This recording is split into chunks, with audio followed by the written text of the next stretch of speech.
10 years after the partial privatization of the Nigerian electricity supply industry, the current generation, transmission and distribution level is just over 4,000 megawatts. Or 10 years after 10 years of privatization, about 90 million Nigerians were still without power supply, at this time. Well, joining us to understand why is Chantel Abdul, Group Managing Director of Mojec Holdings, joining me via Zoom. Great to have you on the show. Good morning.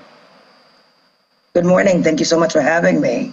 So before we get into it now, we got that directive to customers by Ikeja Electric and NEC on the need to link NIN with prepaid meters. I'd like to get your take on this new development and why it's necessary.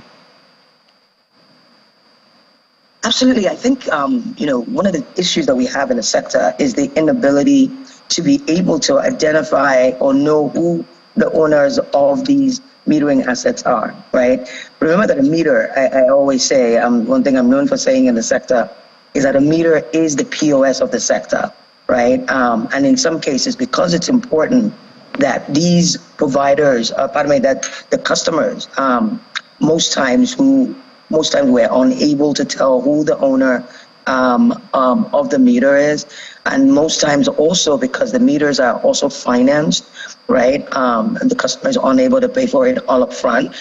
We have to be able to tie the owner of these metering assets to the customer so that, again, we are able to always have the information of the customer on hand. Whether the customer is, one of the things that is prevalent in the sector is energy theft, right? If we are able to have the NIN of the users of these metering equipment, we're able to hold people accountable. What we have is a major issue of accountability in the sector at the moment. And so the use of NIN is well overdue. Yeah, so at the end of the day, it's a data collection exercise, not much benefit to the customers, I guess. So meters are beneficial to both parties, right? Remember that what we had prevalent in Nigeria was a major issue with estimated billing, right? So before privatization or pre-privatization, one of the things that was most prevalent, right, was estimated billing.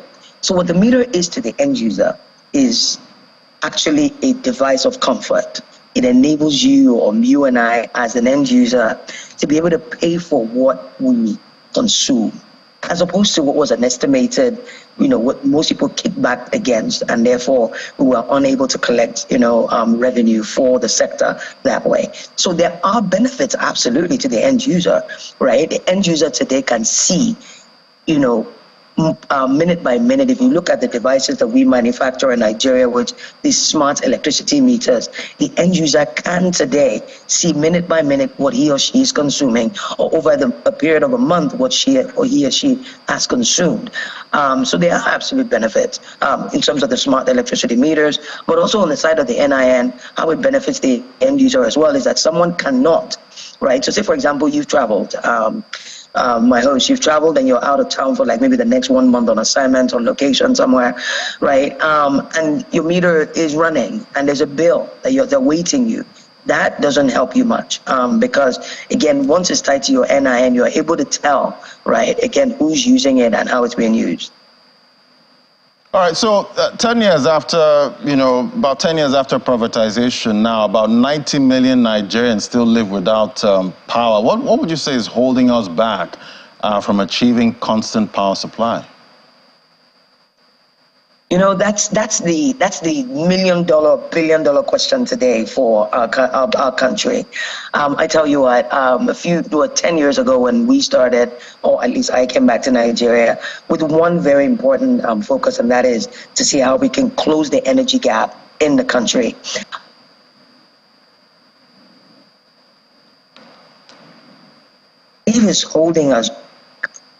What I believe is holding us back is a major issue with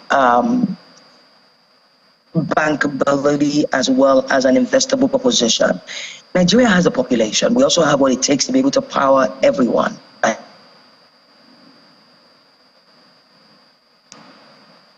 What we've had with What we've had issues with has been a major issue with, forgive me, my phone is been interrupted.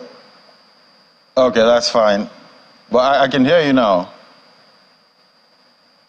You know? Okay, yeah, we're having some issues there with Chantel's audible. Can you hear me now? Okay, I can hear you now. You can continue. Excellent. What we've had issues with has been a major issue with, on the one hand, what would be an investable proposition, okay? Do we have the market? We have the market. We're the largest country in all of Africa, right? We have the market. And for what the future holds for Africa as a whole, Nigeria is the largest economy, largest population, and therefore we have to get the power equation correct. This is huge, and we have to get it right. One of the things that I think is very important for us to be able to power everyone is that electricity is not a free commodity, and I think that's our biggest issue today. For the amount of power that we consume, right? For the amount of power that is generated today, as a market or as a country, we are not collecting the equivalent of the amount of energy that is not just generated but distributed.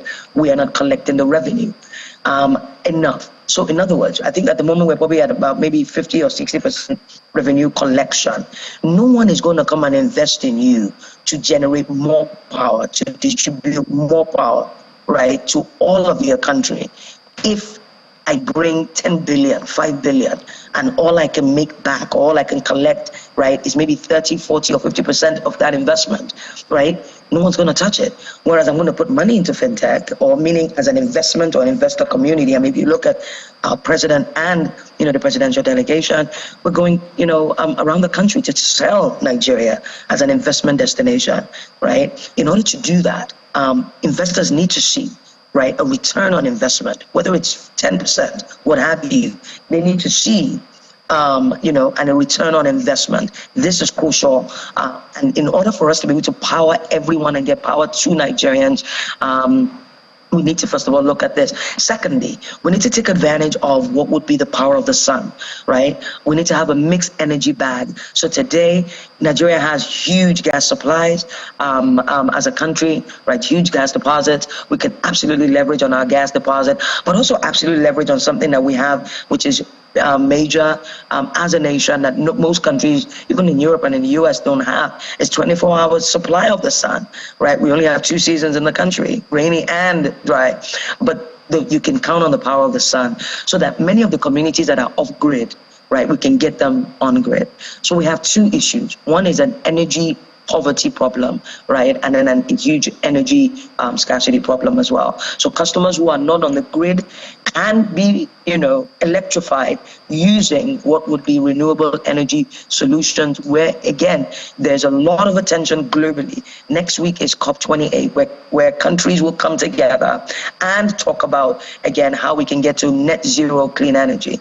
I've just come from China personally, right? The Chinese government have invested and they have innovated billions of dollars, right, for research, for China to lead the world in not just the manufacturing but also the utilization of solar equipment to be able to, again, generate. For a country like China, right, or the US, where they're already fully electrified and people are already still anticipating what would be their energy needs, and they're trying to talk about cleaner fuels to be able to do that. I think for Nigeria, as we go through our growth curve and our development curve as a country, without a doubt, we need to begin to prepare for that.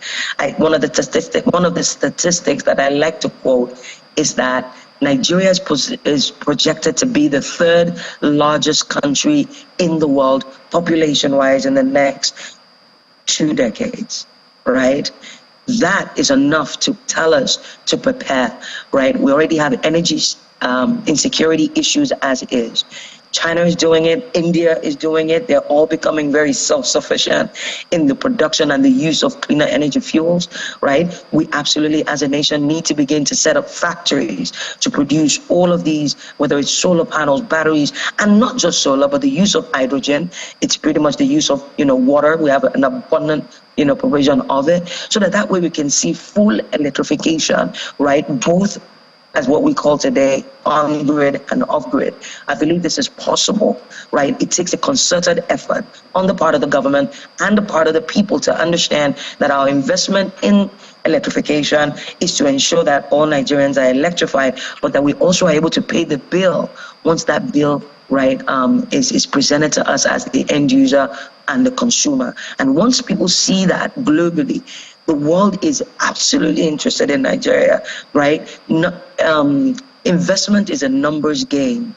And we have the numbers as a country. We have the numbers as a nation. Right. We need that concerted effort, right? Both on the part of the end user and then, of course, on the part of government in terms of government policies to ensure, right, that investors such as Mojec and so many others in the power sector can come in, invest, whether foreign or local, right, to be able to provide these solutions to end users. Right, yeah, we need to get investors comfortable and know that whatever they bring in, they'll be able to take back their profit, going forward. Thank you so much for coming and sharing your perspective with us, Chantel Abdul, Group Managing Director at Mojec Holdings. Thank you.